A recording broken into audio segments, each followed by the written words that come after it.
Assalamualaikum warahmatullahi wabarakatuh.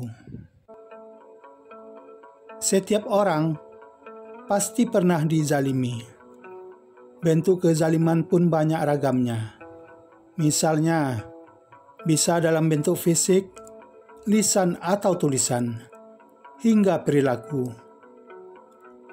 Di dalam kehidupan ini, memang sunnatullahnya tidak hanya diisi oleh orang-orang yang baik saja. Orang-orang yang jahat pun bertebaran di mana-mana. Hanya di dalam surga saja tidak ada kejahatan dan kesia-siaan.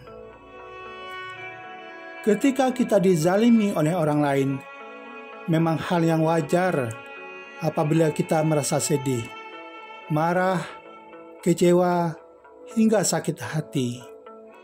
Namun jangan sampai perasaan-perasaan tersebut menimbulkan dendam yang akhirnya bisa menjerumuskan kita pada keburukan dan dosa. Kita sejatinya memang tidak bisa mengubah karakter orang lain. Hanya Allah lah yang memiliki kuasa mengubah pribadi seseorang. Dari yang asalnya suka menzalimi menjadi orang yang suka memuliakan. Kita hanya bisa mengendalikan diri sendiri untuk merespon segala bentuk kezaliman yang kita terima. Sebagai seorang umat muslim, kita harus bisa mengelola diri apabila sewaktu-waktu dizalimi. Apa yang harus kita lakukan apabila dizalimi oleh orang lain? Sebelumnya, jangan lupa tekan tombol subscribe, like, komen, dan share pada channel ini. Mudah-mudahan kita semua selalu dalam lindungan Allah SWT dan mendapatkan rezeki yang melimpah pada hari ini. Amin. 1. Beristighfar.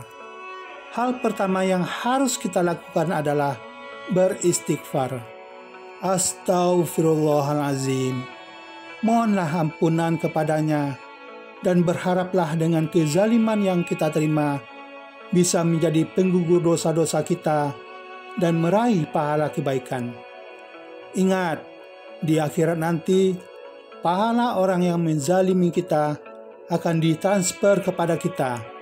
Jika pahala orang yang zalim itu sudah habis, maka dosa kita lah yang akan ditransfer kepadanya. 2. Bermuhasabah. Hal selanjutnya adalah bermuhasabah. Renungkanlah secara jernih. Karena bisa jadi kezaliman yang kita dapatkan adalah karena perbuatan dosa yang kita lakukan sebelumnya. Misalnya, kita dihina oleh tetangga sebagai orang yang pelit dan sombong. Nah, bisa jadi karena memang hal itu adalah benar. Dengan bermuhasabah, maka kita akan mengoreksi diri sendiri terlebih dahulu sebelum menghakimi orang lain dengan berbagai macam tuduhan.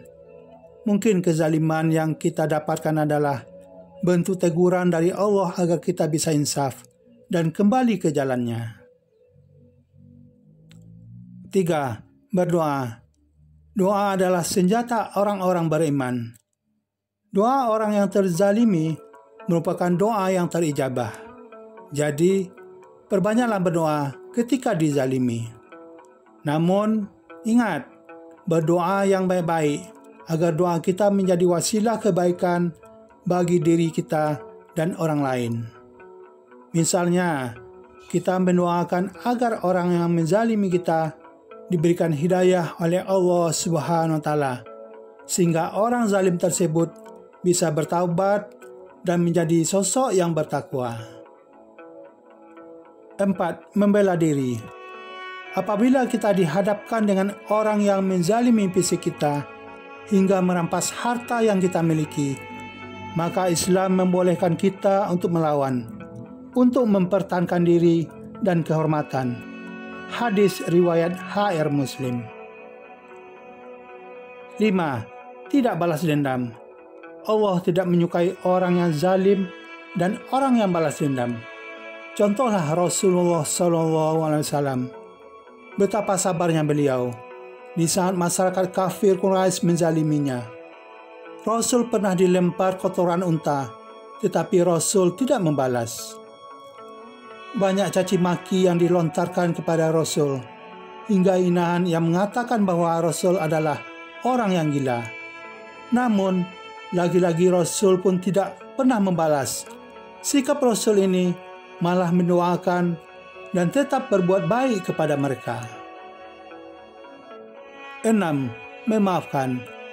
Memberi maaf memang berat, apalagi kepada orang yang telah menyakiti kita. Namun ketahuilah bahwa sukarnya kita memaafkan orang yang zalim akan dibalas dengan pahala yang besar di sisinya. Balasan suatu keburukan adalah keburukan yang setimpal.